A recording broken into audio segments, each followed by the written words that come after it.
शिखा सिंह राजपूत और आप देख रहे हैं एपीएन न्यूज चैनल।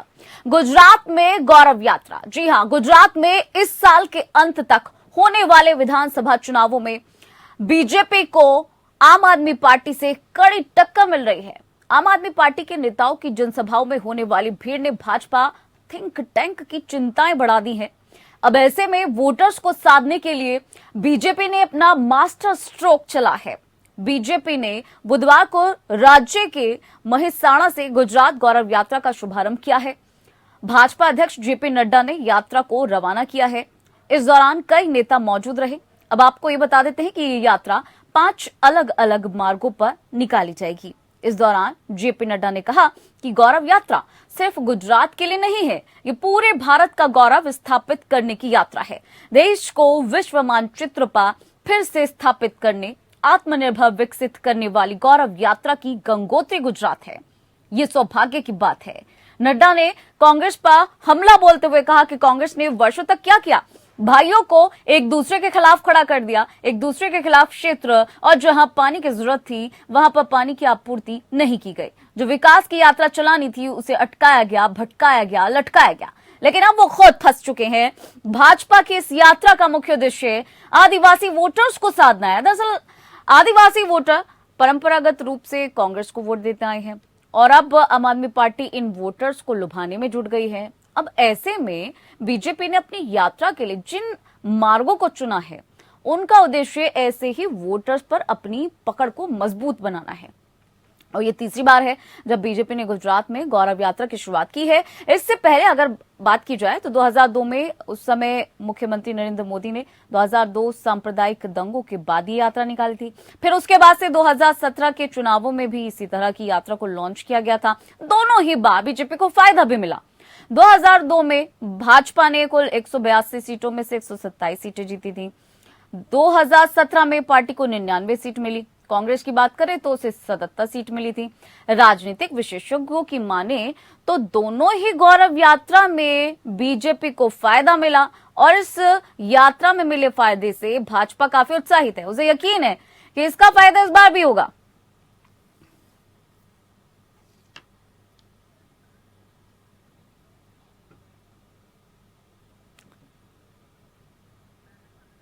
तो बता दें कि गुजरात में बीजेपी की गौरव यात्रा चल रही है जिसका शुभारंभ जेपी नड्डा ने किया है और 5 इसी तरीके की यात्रा होनी है जिसमें से आज जो है 2 यात्रा हैं और इसको हरी झंडी दिखाई गई।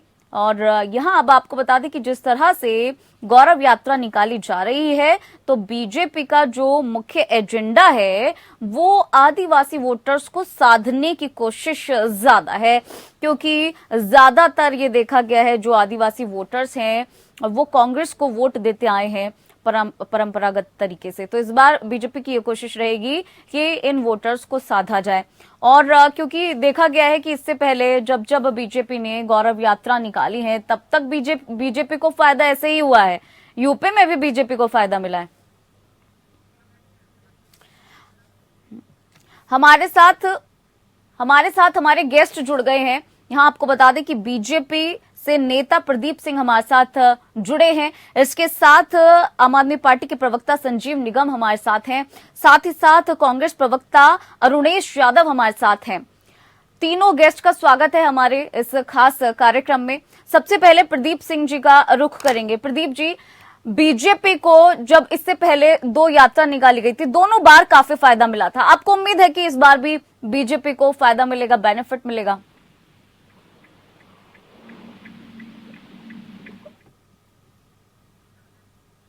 हमारी जो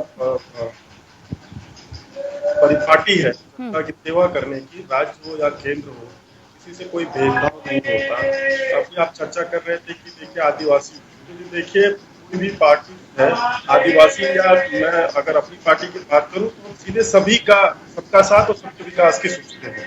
हमने जितने कार्यक्रम किए या जो भी हमारी योजनाएं हैं केंद्र से लेकर प्रदेशों तक की, उसमें कोई भेदभाव विभाव नहीं है कि किसी को मिले और किसी को ना मिले या टारगेटेड किया जाए इनको ना किया जाए। उसमें सभी देशवासी संवैधानिक रूप से हम सभी बराबर हैं, तो हमारी ऐसी कोई बात नहीं। लेकिन चर्चा में या कोई पार्टियां इस तरह की अगर बात तो वो भी स्वतंत्र है अपने विचार और बात को रखने के लिए। लेकिन हमारी जो यात्रा या जो हमारे लिए जो भी हमारा कैंपेन होता है उसमें हम सभी का ध्यान रख करके देश के प्रत्येक वासी का, प्रत्येक हिस्सों का बराबर और समुचित विकास का ध्यान रख करके कि हमें कोई निर्णय पार्टी जो है लेती है।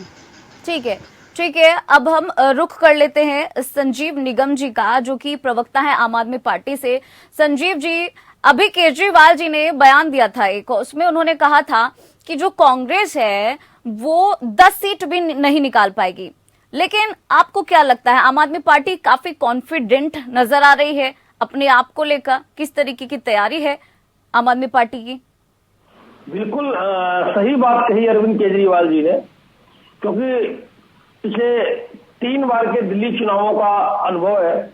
दिल्ली में जब 0 रहा, दूसरी बार के चुनावों में भी और तीसरी बार के चुनावों में भी, पहली बार हालांकि 8 आई थी, तो दिल्ली में चूंकि 70 सीटें थी, 70 में से 0, तो वहां 182 सीटें हैं। तो अगर 10 बता दी तो बिल्कुल सही आंकड़ा उन्होंने जो है बताया, इसमें कोई गलत बात नहीं है।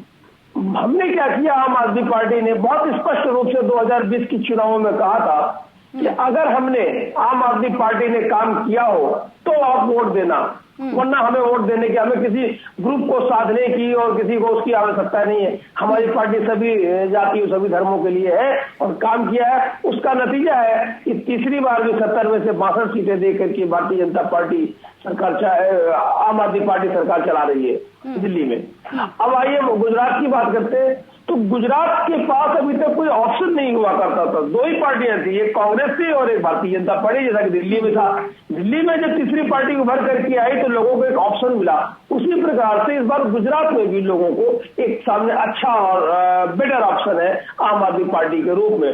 तो आम आदमी पार्टी को वो लोग चुनेंगे और एक मौका देंगे, और वो दिल्ली वाली सुविधाएं जो कि सरकार हमारी दिल्ली में दे रही है, वही सुविधाएं वो वहां पर भी लेंगे और आगे अपनी गाड़ी को।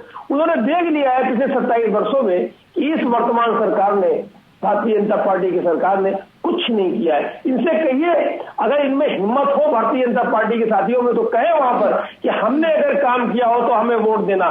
27 सालों बाद अभी भी आपको वोटर्स को साधने की जरूरत पड़ रही है। इसमें अगर आप काम किया होगा तो आप बैठिए, लोग आपको खुद सिर आंखों में उठाएंगे, लेकिन ऐसा है नहीं हकीकत में, इन्होंने काम नहीं किया है। अभी भाजपा के एक नेता ने कुछ दिन पहले कहा था कि हमने जो है 73 स्कूल बनाए हैं। बहुत अच्छी बात है। इस बात की हमारे डिप्टी सीएम दिल्ली के मनीष सिसोदिया साहब ने प्रशंसा भी की है। 73 स्कूल बनाए, लेकिन सवाल सिर्फ 73 स्कूलों का नहीं है। पूरे गुजरात के स्कूलों को आपको सही करने में कितना समय लग जाएगा अगर आप 27 वर्ष में 73 स्कूल सही कर पा रहे हैं? ये अपने आप में जो है आपको जो है मुंह चिढ़ा रहा है। तो बेहतर है कि अब आप वहां पर लोगों के लिए अच्छे स्कूल नहीं बना पाए, अच्छे अस्पताल नहीं बना पाए, तो क्यों लोग आपको चुनेंगे? और आम आदमी पार्टी अपनी मन, ठीक है, प्रवक्ता, कांग्रेस प्रवक्ता अरुणेश यादव जी का रुख कर लेते हैं। अरुणेश जी, क्योंकि बीजेपी तो लगातार वहां पर काबिज ही है, इसलिए कॉन्फिडेंट है, लेकिन आम आदमी पार्टी क्यों कॉन्फिडेंट है?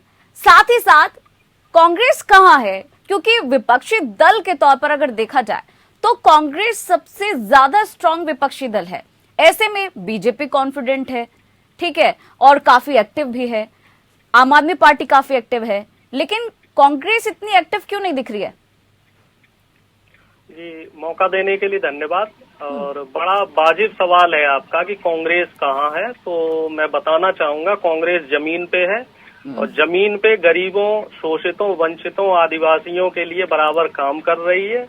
और जो बीजेपी के साथी प्रवक्ता ने कहा था कि आदिवासी वोट साधने के लिए जो गौरव यात्रा निकाली जा रही है या गांव-गांव के वोटर्स को साधने के लिए, तो अच्छी बात है, स्वागत है। चलिए, हमारी भारत जोड़ो यात्रा से कम भारतीय जनता पार्टी ने कुछ सकारात्मक चीजें ली।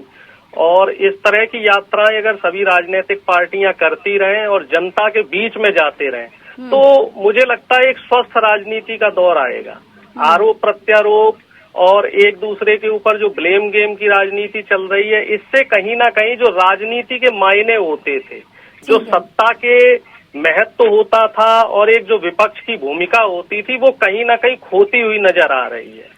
पिछले काफी समय से हमने देखा है कि आम आदमी पार्टी और बीजेपी के बीच में जो आरोप प्रत्यारोप का खेल चल रहा है, तो इसने राजनीति को कई मायने में, जो एक मूलभूत राजनीति थी, उसको बदल दिया है। तो हमारी पार्टी का पूरा प्रयास है कि हम गरीबों की, शोषितों की, वंचितों की आवाज को पटल पर रखें। और निश्चित तौर पे जैसे बीजेपी के साथी पूरे कॉन्फिडेंट हैं, आम आदमी पार्टी के हमारे साथी पूरी तरीके से कॉन्फिडेंट हैं कि वो अच्छा प्रदर्शन करेंगे, तो उसी तरीके से हमारी पार्टी भी बहुत अच्छे से काम कर रही है। और जो चुनाव होगा, गुजरात का भी चुनाव है, हिमाचल का भी चुनाव है, दोनों चुनावों में आपको अच्छे परिणाम देखने को मिलेंगे, खासतौर से हमारी पार्टी के दृष्टिकोण से। ठीक है, बीजेपी और आम आदमी पार्टी तो कॉन्फिडेंट है, लेकिन आप पॉजिटिव बहुत हैं, ये बहुत अच्छी बात है। बीजेपी का रुख कर लेते हैं। प्रदीप जी हमारे साथ जुड़े हुए हैं, वो कुछ कहना चाह रहे थे। जी प्रदीप जी। देखिए, साथी वक्ता मित्रों ने अपनी बात रखी, तो देखिए कांग्रेस मित्र डॉक्टर अरुणेश यादव जी बता रहे थे कि हमारी यात्रा से आपने सीख ली, तो मैं ऐड करना चाहूंगा, वो भारत जोड़ो यात्रा तो कम सीखती है, वो राहुल गांधी जी लॉन्च पैड यात्रा ज्यादा है, अगर हकीकत में बात की जाए। कि हम भगवान न करे कोई छात्र जीवन में फेल हो, या हमें आप में से कोई फेल हुआ रहा हो। एक बार आप दिल्ली में फेल हुआ था, बड़ी पिटाई हुई थी, है ना, और मेरे सारे काम बंद हो गए थे। लेकिन राजीव गांधी जी इतने भाग्यशाली हैं कि हर बार फेल होने के बाद भी उनको अवसर मिलता है। देखिए, मैं एक भारतवासी होने के नाते, वो भी एक भारतवासी है, उनकी जो है किसी प्रकार की निंदा करने में नहीं रखता हूँ। हर खिलाड़ी खेलता है, फेल होता है, पास होता है, रहता है। लेकिन जो मेरी आपत्ति है कि आपने भारत जोड़ो यात्रा से हमने सीखी नहीं भैया जी, यादव जी, नहीं, ऐसा नहीं है। तो देखिए, राहुल जी अच्छा करें, भगवान से प्रार्थना है, लेकिन चुनाव में हमसे अच्छा करें, ऐसा हम होने नहीं देंगे। कहीं आम आदमी पार्टी की बात, तो देखिए आदरणीय अरविंद केजरीवाल जी दिल्ली के मुख्यमंत्री जो है, वो देखिए नाट्य शास्त्र विद्या में उनसे बढ़िया कलाकार आज के राजनीतिक परिवेश में आप लेकर खोज लीजिए तो भी ना मिलेगा। तो ऑब्वियसली जैसा नेता वैसी जो है टीम होती है। इस तरह की चिकनी चुपड़ी बातें करना और हकीकत से काफी दूर होना, ये भारतीय देश की जनता जान चुकी है, दिल्ली की नहीं। तो अब इस पे कंक्लूजन खुद ही निकाला जा सकता है जी। पंजाब सरकार का हर दिन 2 करोड़ रुपया खर्चा हो रहा है, वहाँ के कर्मियों को तनख्वाह देने के लिए पैसा नहीं, और आप गुजरात में देश 2 करोड़ चार्टर्ड प्लेन से करे जा रहे हैं, तो उसका जवाब मिलेगा आपको। गुजरात की जनता मूर्ख नहीं है, वो सब समझ। ठीक है प्रदीप जी, जैसा कि अभी आम आदमी पार्टी के जो प्रवक्ता है उन्होंने ये बात कही थी कि बीजेपी जिस तरह से काम कर रही है, तो उसको ये जरूरत क्यों पड़ी है कि वो आदिवासी वोटर्स को अपनी तरफ खींचे। अगर बीजेपी इतनी ज्यादा कॉन्फिडेंट है, उसको लगता है कि वहां की जो जनता है वो उसके फेवर में है, तो इतना करने की क्या जरूरत है। ये आम आदमी पार्टी की तरफ से अभी आपके सामने ही उन्होंने बोला, इसका जवाब है आपके पास? जी, जब मैं भी पूछ लेता हूँ कि जब आम आदमी पार्टी की सरकार पंजाब और दिल्ली में इतना अच्छा काम कर रही है, तो बार बार चार्टर्ड प्लेन से जाने की जरूरत क्या है। आज संचार के माध्यम विश्व में सबसे तेज और प्रभावी है, अपना वीडियो यूट्यूब पे डाल दीजिए, उससे प्रचार कर लीजिए। क्यों पंजाब की जनता का 2 करोड़ का नुकसान कराए जा रहे हैं, सैलरी नहीं मिल रही है, वहाँ पे हालत बदतर हुए जा रही है। पंजाब तो पूर्ण विकसित है, आप दिल्ली की छोड़ दीजिए, मान लेते हैं दिल्ली एक शहर है, लेकिन क्यों कर रहे हैं। अब सही कॉन्फिडेंस की देखिए, हम तो अपने कार्य में कॉन्फिडेंस है। और प्रक्रिया होती है चुनाव के, पूरा हर पार्टी काम करती है, हम भी अपना काम कर रहे हैं, हम क्यों हाथ पे हाथ धरे बैठे रह जाएं। आप जो इतने करते हैं, इतना धोखा देते हैं, झूठ जो इतना बोलते हैं, उसको उजागर करने के लिए भी हम अपना करते हैं। तो आप ये सोचो नैतिक मूल्य है ही नहीं, आप नैतिकता क्षमा चाहूंगा मैं, आपको कोई आधार नहीं, नैतिक आधार नहीं है, क्योंकि आप इस पर आरोप लगा सके। जो कि कांग्रेस के प्रवक्ता है अरुणेश जी, अभी हाल ही में जेपी नड्डा ने कांग्रेस पर हमला बोलते हुए ये बयान दिया कि कांग्रेस ने वर्षों तक क्या किया, भाइयों को एक दूसरे के खिलाफ खड़ा किया है, एक दूसरे के खिलाफ क्षेत्र और जहां पे पानी की जरूरत थी वहां पर पानी नहीं दिया गया, विकास की यात्रा जो चलनी थी उसे अटकाया गया, भटकाया गया, लटकाया गया है। तो इस बयान को लेकर आपकी क्या प्रतिक्रिया है? आपको ध्यान होगा नड्डा जी का जो रोल है वो भस्मासुर की तरह है। नड्डा जी बिहार में गए, बिहार में जाके उन्होंने, अब पता नहीं वो जान के बोले या भावनात्मक रूप से बोल गए नड्डा साहब कि आने वाले समय में एक ही पार्टी रहेगी, सभी क्षेत्रीय पार्टियां खत्म हो जाएंगी, और उसका फल वहां उनको देखने को मिला। जदयू ने उनके साथ गठबंधन तोड़ लिया। तो इस तरह की बयानबाजियां भरे मंच से नहीं देनी चाहिए कि कांग्रेस ने क्या किया क्या नहीं किया। आप अपने काम को गिनाएं कि आपने 8.5 साल में क्या क्या काम किया। ठीक है। आपके शासनकाल में इस समय सबसे ज्यादा बेरोजगारी की जो समस्या है वो सबसे अहम समस्या है, और इस समस्या से निपटने के लिए आपके पास क्या मास्टर प्लान है? रुपया इस समय डॉलर के मुकाबले बिल्कुल न्यूनतम स्तर पे पहुंच चुका है, 82 रुपए से भी ज्यादा हो चुका है, तो उसके लिए आपका क्या मास्टर प्लान है? तो आप मुद्दे पे बात कीजिए, आरोप प्रत्यारोप छोड़ दीजिए, कांग्रेस ने क्या किया है क्या नहीं किया। आप सत्ता में हैं तो जवाब आपको देना है, जवाब इस समय कांग्रेस को नहीं देना, जवाब हमें नहीं देना, जवाब बीजेपी को देना है, बीजेपी के नेताओं को देना है कि आप जनता के लिए क्या काम कर रहे हैं। और यदि आप काम कर रहे हैं तो आपको जगह जगह प्रचार करने की क्या जरूरत है? जो हमारे साथी आरोप लगा रहे थे आम आदमी पार्टी के प्रवक्ता साहब पे कि प्रचार कर रहे हैं, तो ये सर्वविदित है, सबसे ज्यादा विज्ञापन में अगर कोई खर्चा करता है तो भारतीय जनता पार्टी करती है। ठीक है सर। तो 100 रुपए के राशन में 150 रुपए का बैग चर्चा आगे बढ़ाएंगे, गौरव यात्रा का कितना फायदा होगा, और क्योंकि अब क्या है, आम आदमी पार्टी भी काफी स्ट्रांग भूमिका में दिख रही है। लेकिन अरुणेश जी, यहाँ पर एक बड़ा सवाल ये भी आता है, जब इससे पहले हमने जिक्र किया था कि बीजेपी एक्टिव है, आम आदमी पार्टी काफी स्ट्रांग नजर आ रही है, एक्टिव नजर आ रही है, कांग्रेस दूर दूर तक नजर नहीं आ रही है, जहां सब अपनी ताकत झोंक रहे हैं। कांग्रेस गुजरात से हटकर कहीं यात्रा कर रही है, उसका अपना अलग चीज चल रही है, भारत जोड़ो अभियान चल रहा है, जहां पर गुजरात में एक्टिव उसे दिखना चाहिए था, वो नहीं है। दूसरा फैक्टर ये है कि दिग्गज नेता जो रहे हैं गुजरात के, अहमद पटेल, वो नहीं रहे हैं। तो क्या लगता है कि एक चैलेंज जो है वो कांग्रेस के सामने अब दिख रहा है? अरुणेश जी। जी बिल्कुल दीपशिखा जी, आपने जो सवाल किया है तो मैं उसके जवाब देना चाहूंगा। पहली बात जो आपने कहा है कि आम आदमी पार्टी और बीजेपी एक्टिव दिख रही है, तो ये लोग सिर्फ मीडिया में एक्टिव दिख रहे हैं। जमीनी रूप से अगर देखा जाए और खासतौर से अगर आम आदमी पार्टी की बात की जाए तो उनके जो प्रायोजित कार्यक्रम रहे हैं तो वो प्रायोजित कार्यक्रमों का भांडाफोड़ भी हो चुका है, किस तरीके से ये पीआर का जो इन्होंने काम किया है। और मैं कांग्रेस, देखिए मैं ज्यादा आरोप प्रत्यारोप किसी दूसरी पार्टी पे ना लगा के सीमित समय में सिर्फ अपनी पार्टी के बारे में बताना चाहूंगा।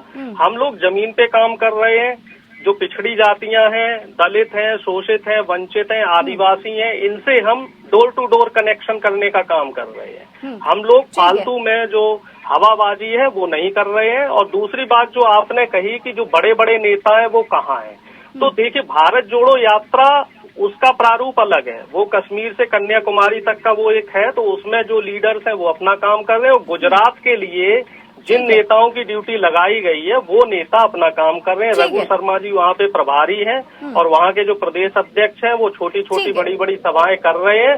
और निश्चित तौर पे आप सभी लोग बेफिक्र रहें, और मैं आपको आश्वस्त करना चाहता हूँ कि इस बार जो गुजरात में परिणाम रहेंगे वो काफी अच्छे और सकारात्मक परिणाम रहेंगे। वो चाहे हमारी पार्टी के दृष्टिकोण से मान लीजिए, चाहे उसको देश के दृष्टिकोण से मान लीजिए, चाहे वो गुजरात की गरीब और लाचार जनता के दृष्टिकोण से मान लीजिए। संजीव जी का रुख कर लेते हैं, आम आदमी पार्टी के प्रवक्ता है संजीव जी। संजीव जी, जैसा कि अभी आपने सुना कि क्या कहना है कांग्रेस का, हालांकि जो अरविंद केजरीवाल ने बयान दिया था वो उसके उलट ही है। बहरहाल लौटेंगे इस बात पर कि जिस तरह से आम आदमी पार्टी के नेताओं की जो जनसभाएं रखी गई हैं उसमें जो भीड़ जुटी है, जो लोग एकत्रित हुए हैं, क्या लगता है आपको ये आपके फेवर में है? और इस भीड़ ने भाजपा का जो थिंक टैंक है उसकी टेंशन बढ़ा दी है? संजीव जी। दीपशिखा जी, राजनीति में क्या पैमाना होता है आप बताइए। हमारे पास जब हमारे नेता दिल्ली से जाते हैं तो लोग उन्हें सुनने आ रहे हैं, लोग उन्हें समझने आ रहे हैं कि दिल्ली में जो हमने काम किया है, पंजाब में जो काम कर रहे हैं वो हम बताते हैं। अब ऐसी बात नहीं है हम इन लोगों के तरीके कि हम ऐसा काम करेंगे, ऐसा हो जाएगा, ऐसा करेंगे। अरे केंद्र में बैठी, जिसको डबल इंजन सरकार बोलते हैं, डबल इंजन आपके लगी 8.5 साल सेंटर में बैठे बैठे हो गया।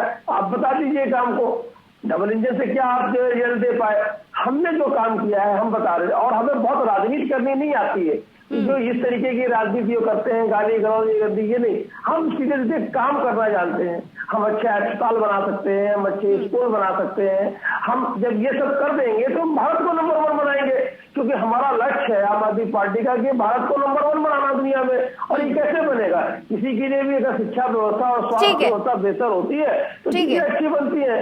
तो लोग हमारी तरफ आ रहे हैं, आकर्षित हो रहे हैं, और अब आपको एक अच्छा सा ऑप्शन भी मिल गया है। और दिल्ली में भी ऐसे ही था और गुजरात में भी आपको। ठीक है संजीव जी, एक सवाल मैं आपसे पूछूंगी, बीजेपी के परिप्रेक्ष्य में आप आम आदमी पार्टी से हैं, क्या लगता है जो बीजेपी ने ये मास्टर स्ट्रोक खेला है गौरव यात्रा का, ये वर्क करेगा? क्योंकि जब हमने यूपी में देखा तो यूपी में बीजेपी को पूर्ण बहुमत मिला। आपको लगता है गुजरात में भी ये काम करेगा, वर्क करेगा इस बार? देखिए ये आप जो कह रहे हैं गौरव यात्रा, ये अधिकार है, निकाले। दिल्ली में आप देख चुकी हैं, इनके पास पन्ना प्रमुख होते थे, बोले थे हमारे पास पन्ना प्रमुख है। एक तरफ पन्ना प्रमुख और दूसरी तरफ दिल्ली में इन्होंने क्या किया, अपनी पूरी जो है जो केंद्रीय कैबिनेट है उस कैबिनेट को लगा दिया, और नतीजे आपके सामने, भारत के दूसरे राज्यों से मुख्यमंत्री भी बुला लिए। कहाँ गए वो पन्ना प्रमुख? आज भी दिल्ली में, गुजरात में देख लीजिए, इनके पास ये दावे करते हैं हमारे पास पन्ना प्रमुख है, लेकिन एक भी नेता नहीं मिला जो इसको गुजरात का गुजरात बनाने के लिए महाराष्ट्र में लेकर के आए हैं। ये तो इनकी ठीक है, हम बात कर रहे हैं गुजरात में गौरव यात्रा पर, क्योंकि हमारे पास समय कम है, तो एक फाइनल कमेंट तीनों से हम लेना चाहेंगे एक एक करके। सबसे पहले प्रदीप सिंह जी आपके पास आएंगे, क्या कहेंगे आप? फाइनल कमेंट एक लाइन में। एक कमेंट तो कहना बड़ा मुश्किल है, क्योंकि गुजरात एक बड़ा प्रभावशाली राज्य है और हम वहाँ पे काफी समय से शासन में है और आगे भी हमारी सरकार बनेगी। दूसरे कहते हैं ये केवल थोड़ा सा भ्रम डालने की कोशिश करते हैं। आम आदमी पार्टी के मित्र हैं, वो ये बताना भूल गए कि वो हर चीज में आगे हैं, लेकिन एक घोटाले और कट्टर घोटाले में वो आगे हैं। ये थोड़ा सा जनता को भी जानना चाहिए, ये जितना कह रहे हैं और बाकी जनता समझ। ठीक है, अरुणेश जी आपका फाइनल कमेंट जानना चाहेंगे। अरुणेश जी।